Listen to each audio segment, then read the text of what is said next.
ආයුබෝවන් දරුවනේ. ඉතින් අද අලුත් දවසක ඔයාලා හැමෝම Royal Dragon Knight Chess YouTube channel එක වෙත ඉතාම ආදරයෙන් ඉතාම ගෞරවයෙන් පිළිගනු ලබනවා. ඉතින් අදත් මම අලුත් පාඩමක් අරන් ඇවිල්ලා තියෙනවා. ඉතින් හැමදාම අලුත් දේවල් ඕගලන්ට කියලා දෙනවා. ඒ වගේම හරි දේ හරිම chess හරි විදියට අපි අපේ YouTube channel එකේ උගන්වනවා. ඉතින් ඔයාලා හරි chess ඉගෙන ගන්න එක තමයි අපේ එකම බලාපොරොත්තු වෙලා තියෙන්නේ. ඉතින් දරුවනේ ඕගලන්ට අද පාඩම ගැන පොඩි දෙයක් කිව්වොත් මේක chess දන්න ඒ කියන්නේ ටූර්නමන්ට් වලට ගිහිල්ලා අත්දැකීමක් තියෙන ඒ දරුවන්ට තමයි මේක හදලා තියෙන්නේ. ඉතින් ඊට කලින් මම ඔයගලන්ට මතක් කරනවා හැමදාමත් වගේ අපේ වීඩියෝ බලන්න, දෙයක් ඉගෙන ගන්න, channel එක subscribe කරන්න, ඔයගම යාළුවන්ටත් කියන්න, වීඩියෝ share කරන්න, subscribe කරන්න කියලා කියන්න. ඉතින් මොකද සහයෝගයෙන් යන්න ඕන ගමනක් මේක. ඉතින් හැමෝගෙම සහයෝගය ලැබෙනවා නම් ඇත්තටම මේක ලස්සන කරගෙන යන්න පුළුවන්. ඉතින් දරුවනේ වැඩි වෙලාවක් යන්නේ නැතුව මම මේ පාඩම් පටන් ගන්නවා. ඉතින් මේක ඕපන් එකක් ගන්න තමයි මේක යන්නේ. පාඩමේ නම කිව්වෝ සාමාන්‍යයෙන් මේක ඇනලයිසින් ඒ කියන්නේ ගේම් එකක් විශ්ලේෂණය කරනවා. මේ ගේම් එක මම ඇදපු ගේම් එකක්. මම බ්ලැක් ප්ලේ කරන්නේ මම. ඉතින් මම ඇදපු ගේම් එකක්. ඒ අසුරින් තමයි මේ පාඩම නිර්මාණය වෙලා තියෙන්නේ. ඉතින් කිසිම දෙයක් වෙනස් කරලා නැහැ. මේ විදිහටම ඕගලන්ට පාඩම බලන්න පුළුවන්. හැබැයි දරුවනේ මේකේ මේ ගේම් එකේ රෙකෝඩින් එක නම් යන්නේ නැහැ. ඉතින් ඒක පුළුවන් විදිහට අපි මේක ඔයගොල්ලෝ අදිනකොට පුළුවන් නම් කොලයක් පෑනක් තියාගෙන මම කියනකොට ඒක ලියා ගන්න. බෝඩ් එකත් ඔයගොල්ලෝ තියාගෙන මේ විදිහට හදාගෙන මේක පුළුවන් නම් මාත් එක්කම ප්ලේ කරමු. එතකොට ඔයාලට මොනවා හරි දෙයක් මේ ඉගෙන ගන්න පුළුවන් මේකේ. ඉතින් මේ පාඩම සිසිලියන් ඩිෆෙන්ස් එක ගැන. සිසිලියන් ඩිෆෙන්ස් කියන්නේ කින් පෝන් ඕපන් කෙනෙක්ට එරෙහිව සිසිලියන් ඩිෆෙන්ස් කොහොමද ප්ලේ කරේ කියලා මම ඔයාලට පෙන්නන්නේ. මම ප්‍රථමයෙන් පෙන්නන්නම් මේ ප්ලේයර් රුමේනියා කියන රටේ ප්ලේයර් කෙනෙක්. ඉතින් බලමු මම මෙයත් එක්ක කොහොම සෙල්ලම් කරේ. ඉතින් ඔයාලට පේන තියක් ඉන්ෆෝන් ඕපන් එකක් දාලා තියෙනවා. ඉතින් මම මෙන්න මේ විදියට සිසිලියන් ඕපන් කරා. එයා රෙකෝඩින් එක ලියා ගන්නවා නම් E4 C5 ඔන්න ඔය තමයි ගේම් එක ස්ටාර්ට් කරේ. ඊට පස්සේ මම මෙන්න මේ විදිහට පෝන් කෙනෙක් ඇද්දා. ඒත් මම මේ බැලුවා මොකටද පෝන් නැද්ද කියලා. එච්චර මට ප්‍රශ්නයක්වත් නැහැ. මොකද ඒ වගේ පෝන් කෙනෙක් සාමාන්‍යයෙන් අදින්නේ මගේ නයිට්ලා එළියේ ඉන්නකොට නයිට්ලා හරි බිෂොප්ලා හරි එන එක වලා කරමුත් එහෙම දෙයක් තිබුණෙත් නැහැ. හරි. මම කොකටත් කියලා ඇද්දා. මොකද එයාගේ බිෂොප් ඒ කියන්නේ F1 එකේ ඉන්න සුදු බිෂොප් හදිස්සිය හරි B5 එකට ඇවිල්ලා මට චෙක් එකක් දුන්නොත් ඒ චෙක් එකක් දෙන්නේ දැන් සාමාන්‍යයෙන් මේ සිසිලියන් එකේ දැන් ඔය C5 අපි ප්ලේ කරානේ. ඊට පස්සේ අපි ප්ලේ කරන්න ඔයාලට පේනවද බ්ලැක් ක්වීන් ඉස්සරහා පෝන් කෙනෙක් ඉන්නවා. මේ පෝන් එකක් දාන එක D6 දාලා තමයි ඊළඟ සාමාන්‍යයෙන් ප්ලේ කරන්නේ. හැබැයි මේක දැම්මට පස්සේ එහා පැත්තේ ඉන්න F1 බිෂොප් ගොඩක් වෙලාවට B5 ඇවිල්ලා කින් චෙක් කරනවා. එතකොට හදිස්සියේ බිෂොප් ගෙන් આવොත් බිෂොප් එක කපලා දානවා. නයිට් ගෙව නයිට් කපලා දාලා එතන පෝන ඩබල් කරනවා. ඉතින් ඒ වගේ ප්‍රශ්න ගොඩක් වෙන හින්දා මම කොහොමත් කරන්නේ මෙන්න මේ ඒ පෝන්ව 6ට ඒ කියන්නේ A6 දාලා කොහොමත් බ්ලොක් කරගන්නවා ඒගොල්ලෝ එන්න කලින්. එතකොට මේක දන්නවා සාමාන්‍ය සිසිලියන් එකේ පහේ බ්ලැක් මූවි එක තමයි A6 කියනමුත් මේක මම ගොඩක් වෙලාවට දෙවෙනියට පාවිච්චි කරනවා. බලමු ඊළඟ මොකද වෙන්නේ කියලා. හරි. එයත් ඇද්ද එක මට ප්‍රශ්නයක් නැහැ. ඉතින් මම D6 දැන් මොකද මම ආරක්ෂිතයි ඒ නිසා මම කෙලින්ම D6 දැන් මට චෙක් එකක් දෙන්න විදිහක් නැහැ යාට. ඒ හින්දා මම D6 කියන මූව් එක දැම්මා. රයිට්. ඊළඟට එයත් ක්වීන් ඉස්සරහා පෝන් නැද්ද? ඒක දාපු ගමන් එයාගේ F1 බිෂොප් බ්ලොක් වුණා කියලා මම හොඳට දැක්කා. රයිට්. එතකොට පුරුදු බිෂොප් දැම්මා D7 එකට. හරි. එයා නයිට් C3 දැම්මා. ඉතින් දුවේ පුතේ ඔයාලට මේ රෙකෝඩින් එක පොඩ්ඩක් ලියා ගන්න අපහසුයි. මොකද රෙකෝඩින් එක කියන්නේ නැහැ මේකේ. ඒ හින්දා ඔයාලටත් පුළුවන් බෝඩ් එක හදාගෙන මාත් එක්ක ප්ලේ කරන ගමන් ඕගලන්ට රෙකෝඩින් එක ඕගලන්ට ලියා ගන්න පුළුවන්. එතකොට ඕගලන්ට මේ ගේම් එක හොඳට ප්‍රැක්ටිස් කරගන්න පුළුවන් කියලා මම විශ්වාස කරනවා. රයිට්. බලමු ඊළඟ මොකද වෙන්නේ කියලා. මමත් නයිට් දැම්මා. රයිට්. ඊළඟට එයත් නයිට් දැම්මා.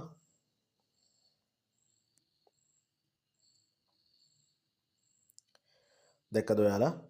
ඊට පස්සේ හරි. ඔයාලා දන්නවා මේ A පෝනුයි B පෝනුයි සෑහෙන වටිනවා මේ ගේම් එකකදී. A පෝනුයි B පෝනුයි සෑහෙන වටිනවා කියලා මම ඔයාලට කලින් කියලා දීලා තියෙනවා. කොච්චර වටිනවද මේ පෝන්ලා දෙන්නගෙන් සෑහෙන වැඩක් ගන්න පුළුවන්. මොකද මම යාගේ C3 ඉන්න නයිට් තමයි ඇටැක් කරේ. රයිට්. එයාත් බිෂෝප් දැන් මෙච්චර හානියක් නෑ මට. ඊපස්සේ මං කෙලින්ම ක්වීන් දැම්මා. මට ඕනුනේ එයාගේ නයිට් පින් එකට අල්ල ගන්නත් කියලා තමයි මම දැම්මේ. ලොකු අයිඩියාවක් තිබුණ නෑ වෙලාවේ. මම ඒකට තමයි දැම්මේ. රයිට්. එයා හිතම විදිහට කිං කාසල් කරා. එතකොට කිං කාසල් කරා නම් මගේ ප්‍රහාරය එල්ල වෙන්න ඕනේ. කියන මගේ ඇටැක් එක වෙන්න ඕනේ කිං ඉන්න පැත්තට. රයිට්. මම දැම්ම මේ වගේ මූව බලන්න මේ මූව එක. ටිකක් මට වාසි මූව එකක් වුණා නිකන් B4 දැම්මා. මොකද මම බලාපොරොත්තු වුණේ එයා A3 ඉන්න පෝන්ගෙන් මගේ B4 වල ඉන්න පෝන්න කපයි කියලා. එහෙම වුණොත් මට මගේ බ්ලැක් ක්වීන්ගෙන් එයාගේ A1 එකේ ඉන්න රුක්ක කපන්න පුළුවන්කම තිබුණා. ඔයාලට පේනව නේද? අපි යමු පාඩම ඉදිරියටම. එයා මොකද කරේ නයිට් තරම් පැන්නා. රයිට්. මම හොඳම පෝන් ඒ කියන්නේ අත්තිවාරම සිසිලියන් එකේ E6 E පෝන්ව 6 එකට ඇද්දා. රයිට්. එයාත් බිෂෝප් දැම්මා. හැබැයි මෙතන දැම්මට පස්සේ මට පොඩි ප්‍රශ්නයක් තියෙනවා. දැන් මට බ්ලැක් දෙයාගේ වයිට් බිෂෝප් ඇවිල්ලා D2 එකට දැම්මට පස්සේ ඔයාලට පේනවා ඇති B5 එකේ ඉන්න මගේ පෝන් පොඩ්ඩක් පින් එකට අහු වෙලා දිනවා. පෝන් පොඩ්ඩක් කර ඉස්සරහට ගත්තොත් මගේ ක්වීන් කැපෙනවා. ඒකත් ඔළුවේ තියාගෙන තමයි ප්ලේ කරේ. ඉතින් වැඩි වෙලා ඒතර රැඳෙන්නේ නැතුව මම ටක් ගාලා ක්වීන්ව දාගත්ත C7 එකට. රයිට්. එයා අපිව කැපුවා. මාත් කපලා දැම්මා. රයිට්. එයා කෙලින්ම ඇටැක් කරා. නමුත් මම නයිට් ගෙන් බිෂොප් කපන්න ගියේ නෑ. මම එහෙම කපන්න ගියේ නෑ. මොකද ඒ වුණා මගේ නයිට් කැපෙන්න දෙන්න. නමුත් මම කපන්න ගියා. මගේ අදහස වෙන අදහසක්. ඒ හින්දා මම එයාව කපන්න ගියේ නෑ. රයිට්. ඊළඟ බිෂොප් එයා දාලා බේරගත්තා. මගේ බිෂොප් උත් දැම්මා. රයිට්. එයා D4 එකට දැම්මා. ඒකත් ලොකු අර්ථයක් නෑ. හැබැයි අර්ථයක් නැත්තෙම නෑ.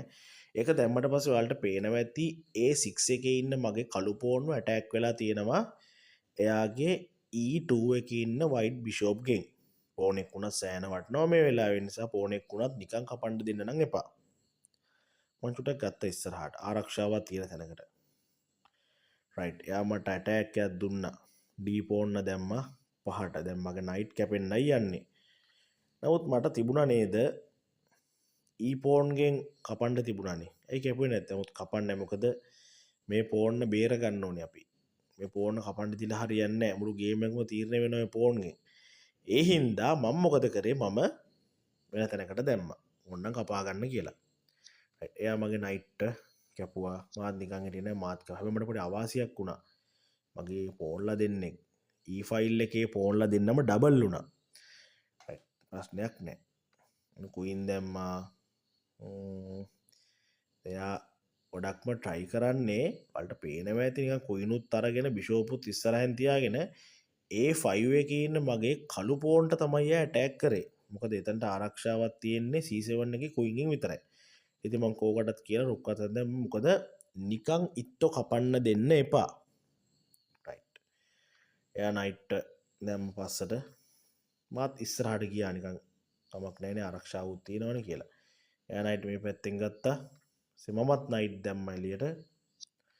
රයිට්. අන්න බලා ගන්න. එයා මොකද කරේ එයා පෝන්න කපලා එයා බය නැතුව පෝන්න කපලා මගේ කුයින් ඇටැක් කරා. මේ ලාය පසුබහින වැරෙන වෙන කරන්න දෙයක්වත් නෑ. මම ඉස්ස කොටුව පස්සට ආවා. රයිට්. අන්න බලා ගන්න. එයා හිතන්නේ නැති විදියට මගේ නයිට් උත් කැපුවා. වෙන කරන්න දෙයක් නෑ. මගේ බිෂොප් ගෙන් කපලා දාන්න සිද්ධ වුණා. බිෂෝප්ලා දෙන්න පරිස්සම් ගන්න ඔය පුතේ. මොකද මේ වගේ ගේම් වලදී බිෂෝප්ලා දෙන්න හරි වටිනවා. එයාලගේ වටිනාකම කියලා නිම කරගන්න බෑ. ඒ නිසා බිෂෝප්ලා පරිස්සම් කරගන්න. රයිට්. බලමු මොකද වෙන්නේ කියලා. එයා නයිට් දැම්මා. මොකද මේ ගේම් එක ඇදීම් වාර 67ක් තිබ්බ ගේම් එකක්. දිග ගේම් එකක්. ඉතින් මම ටට්ටක් ගාලා පාඩම කරන්න වන්න මොන හරි දෙයක් දැනගන්න අවශ්‍ය හින්දා මම ඉක්මනට කරන්නම්. රයිට්. මම මොකද කරේ? දැක්කද? මම බිෂොප්ගෙන් පොඩි වැඩක් ගත්තා. මොකද්ද මේ කරලා තියෙන්නේ? එයාගේ F4 එන වයිට් නයිට පින් එකට අල්ලගත්තා. බලන්න ටැක්ටික්ස් එක පින් එක ඉත්ත කිර කර කැපීම නේද? චෙස් ආයුධ. ඉතින් ආ බැරි වෙලාවක් නයිට් ගත්තොත් කෙලින්ම කුයින් ඉවරයි. බලන්න මගේ ප්ලෑන් එක. රයිට්. එයා ඉතින් නයිට් ආරක්ෂා කරන්න දැම්ම නයිට් ගන්නත් බෑනේ. ඒක බලලා මට වාසියක් වුණා. වල දකින්න ඇති මම 6 එකේ ඉන්න මගේ පෝන් මම දැම්මයි සමෝතේ ඉඳලා තේරුමක් නැහැ. තව එකක් දැම්මයි සදාලා මං එයාගේ නයිට් ඇටැක් කරා. පස්සේ ක්වීන් අරගෙන එයා එළියට ආවා. හැබැයි ඒකත් එච්චර ලොකු දෙයක් නෑ මට. හරි. ඕඩක් කියලා අතර ආපු chance එක නයිට් එක කපලා දැම්මා. එයාත් මාව කපුව ගමන් මගේ බ්ලැක් බිෂොප් එක කැපෙන්න ආවා. මාත් ඉතින් කපලා දැම්මා. රයිට්. ඊට පස්සේ මෙයා මොකද කරේ බිෂොප් අරගෙන ඇවිල්ලා මගේ D7 බිෂොප්ට ඇටැක් එකක් දෙන්න උත්සාහ කරා. ඒකම අපේ A4 එකේ ඉන්න පෝන්ට ලොකු ප්‍රශ්නයක් තියෙනවා. මොකද එයා වටේ අනතුරු 3ක් නිර්මාණය වෙලා. නමුත් අපිට තිබ්බේ A1 එකේ රුක් විතරයි. මොකද අනිත් බිෂොපුත් වැහුණා. කරන්න දෙයක් නැහැ කැපුවා. දැන් කින් චෙක්. වෙන කරන්න දෙයක් නැතිකමට මම ඇහුවා. මෙයා මොකද කරේ? කෙලින්ම කැපුවා. දැන් මගේ කාසලින් සයිඩ් එක ඩැමේජ්. වෙන කරන්න දෙයක් නැහැ. හැබැයි මට දැන් මෙතන පොඩි අවාසියක් තියෙනවා. මෙයා පටන් ගත්ත විදිහට නිකන් හිතා ගන්න බැරි වුණා. නමුත් ඔයාලට පේනවා දුවේ පුතේ මගේ ඉන්න පෝන්ලා 4 දෙනා. එයාට ඉන්නවා පෝන්ලා 6 දෙනෙක්. රුක්ලා දෙන්න ඉන්නවා. මරවන බිෂොප් කෙනෙක් ඉන්නවා. බලමු මේ කොහොමද දැන් අඩු පෝන්ලා ගානකින් කොහොමද මේ මැච් එක ජයග්‍රහණය කරන්න කියලා. රයිට්. එයා රුක්ක දැම්ම මෙතන ප්‍රශ්නයක් නෑ මට. මාත් මේ රුක්ක මේ පැත්තට ගත්තා. මොකද මම බලාපොරොත්තු උනේ කිං කාසල් කරවන්න. මොකද දැන් කාසල් සයිඩ් එක මගේ ඩැමේජ් වුණ හින්දා මම බැලුවේ කොහොම හරි කරලා කිං කාසල් කරන්න. රයිට්. කිං කාසල් කිරේ පළවෙනි පියවර විදිහට මම කිංව E8 එකට දැම්මා. හරි. එයාත් මොනවද හේතුවක් ඉඳ කිං වැදගෙන ඉස්සරහට ආවා. රයිට්. ඔන්න මම කිංව ආරක්ෂා කරා 100%ක් හරි. රයිට්. එයා ඇවිල්ලා තින්නේ මගේ බිෂොප් ඇටැක් කරලා. ඉතින් මං ඉතින් ඔතන ඉන්නව නේද? ඉතින් එයා කොච්චර බිෂොප් කිං එන්නේ බිෂොප් ඇටැක් කරන් ආවත් ඔතන මට ඉන්න දෙයක් නැහැ. මට ඔතනින් පැනලා දුවන්න පුළුවන් කිසි ප්‍රශ්නයක් නැහැ. මම පැනලා දුව කෙරෝල්ටම පැනලා දුව. මක නැවතුනේත් නැහැ. රයිට්. එයා කිංගෙන් ඇදන් එන. දැන් මොකක්ද හිතෙන්නේ මේකට? නිකන් කලබල වෙලා ආයි කිංගෙන් ඇදගෙන ආවා. රයිට්. ඉතින් අවස්ථාවෙන් උපරිම ප්‍රයෝජනය ගන්න හිතාගෙන රුග්ගෙනෙත් දැම්ම ඒකට. රයිට්. මෙතනදී මං කෙලින්ම චෙක් කරා. ඔයාලට පැහැදිලිව පේනවා තියාට පෝන්ලා මට්ටමින් වැඩි. මට ඉන්නේ 4 දෙනෙක් විතරයි නේද? රයිට්. ඊට පස්සේ මොකද කරේ? එයා උඩට පැන්න හරියක මට ප්‍රශ්නයක් නැහැ. මං ඇටැක් කරා එතන. මොකද මම හිතාගත්තා මෙයාගේ පෝන්ලා එක මම ගන්නවා කියලා. එහෙම තමයි මම මේ ප්ලෑන් කරේ. නැත්තම් මොකද මෙයාලා හරි කරදරයක් ප්‍රොමෝෂන් එකක් යමු ගියොත් කරගන්න දෙයක් නැති වෙනවා. රයිට්. එයා දැන් මෙතනට මගේ ෆෝන් ඇටැක් කරන්න දෙයක් නැහැ. මං කපලා දාලා චෙක් එකක් දුන්නා. එයා පැනලා ගියා. රයිට්. තාම යාගේ තව ෆෝන් කෙනෙක් ඇටැක් කරා. එයා මොකද කරේ? ඒක දැනගෙන රුක්ක දැම්මා කිං ගාවට. ඒත් ඔයාලට පේනවා දරුවනේ මගේ A4 ෆෝන් තනි වෙලා යාට කිසිම ආරක්ෂාවක් නැහැ. හරි. දාලා චෙක් කරා. එතනට පැන්නා. තව මගේ බලාපොරොත්තුවත් උනේ ඒ ෆයිල් එක තියෙන. මොකද ඕපන් ෆයිල් කියන එක හරි වැදගත් මේ ගේම් වල. ඕපන් ෆයිල් හදාගන්න. ටැකින්ව දැම්ම එතනට මත් කැපුවා. ආයිත් මගේ රුක් ඇටැක් වෙන්න යන්නේ. දැන් මගේ රෝල්ට රයිට්. රයිට්. එයා හිමින් ප්‍රොමෝෂන් එකක් යන්න යනවා. හරි අමාරුවෙන් ප්‍රොමෝෂන් එක ඕන් යනවා. ඉතින් මම මොකද කරේ? රුක්ක දාලා නැවැත්තුවා. රයිට්. එයා කිංව දැම්මා. හරි ප්‍රශ්නයක් නැහැ. අන්න ඒ දෙයනේ කියලා මම ඉතින් ඒ පෝන්වත් කපාගත. මොකද එයා බැරි වෙලාවක් හරි මගේ අතින් මිස්ටේක් වුණොත් අනිවාර්යෙන් ප්‍රොමෝෂන් එකට එයා යනවාමයි. රයිට්. එයා මගේ රුක්ක කපන්න ආරාධනා කරනවා. එක්ස්චේන්ජ් එකට කතා කරනවා. මාත් බල හිටියේ නැහැ කපලා දැම්මා. ඔන්න දැන් මගේ ඉතින් රුක්ක කැපෙයි. රයිට්. දැන් මම මොකද කරේ? කෙලින්ම එයාට දුන්න චෙක් එකක්. කින් චෙක් එකක් දුන්නා. එයා පස්සට පැන්න ආයි චෙක් කරා. මෙයා මෙහෙට මොකද මට තාම දැන් බලන්න දුවේ පුතේ මොකද උනේ කියලා. එයාගේ ෆෝන්ලා කී දෙනෙක් කියලා 4ක් 6ක් හිටියා නේද? මගේ ෆෝන්ලා 4ක් හිටියා. බලන්න මගේ ෆෝන්ලා 4 මෙහෙමයි. නමුත් හිමින් මං එයාගේ ෆෝන්ලා දඩයම් කරා. දැක්කද ඒක? ඔන්න ඔවා තමයි ඔයාලා ඉගෙන ගන්න ඕනේ. හරි බලමු ඊළඟට. රයිට්. දැන් මම ටික ප්‍රොමෝෂන් එකක් යන්න තමයි හිතන් ඉන්නේ. හරි එයාත් එනවා ෆෝන් ගෙනත් දාලා මාත් දැම්මා. රයිට් මගේ යන්නට ෆෝන් කැපුණා. කැපිච්ච ගමන් A7 එකේ ඉන්න බ්ලැක් බිෂොප් ඇටැක් වුණා. තවදුරටත් ඉන්න බෑනේ මෙතන. නමුත් මම චෙක් එකක් දුන්නා. බිෂොප් බේර ගන්න වෙනවා මම චෙක් එකක් දුන්නා. එයාත් උඩට ගියා. මං ආයිත් එතනට ගිහිල්ලා අපේ ප්‍රොමෝෂන් එකක් යන්න බලාපොරොත්තු වෙලා ඉන්න පෝන්ට පොඩි ගාඩ් එකක් දුන්නා. මේ බේරෙන්න හම්බෙන්නේ නැහැ. දැන් ෆෝන්ලා දෙන්න එක යන්නයි යන්නේ. අනිත් ෆෝනුත් දැම්ම. දැන් ශක්තිමත්. හරි අදිනවා. මම ගත්ත පල්ලෙහාට ආවොත් කපලා දාන්නම් කියලා. රයිට්. දැන් මොකද කරන්නේ? දුන චෙක් එක. හරි. කිංග දැම්ම හරි ලස්සන තැනකට. පොඩ්ඩක් ඇටැක් කරා. කැපුවා.